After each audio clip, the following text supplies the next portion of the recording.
Hey, to change theme on the POCO F6 Pro, first of all, you will have to open the settings. Now you will have to scroll down until you find themes and open them. And now I can highly recommend you to go for search and input this phrase, free. So you will actually get completely free font themes that you can download and you don't have to pay for them.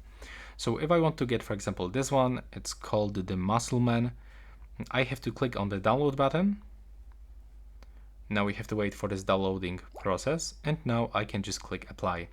So as you can see, I can change some options. I can apply everything for the lock screen, home screen, icons, and the system. And after clicking apply, I will have to just wait a little bit. And as you can see right now, there we go. My wallpaper has changed with the widgets, with the icons, and that's all. Right now, please subscribe to my channel.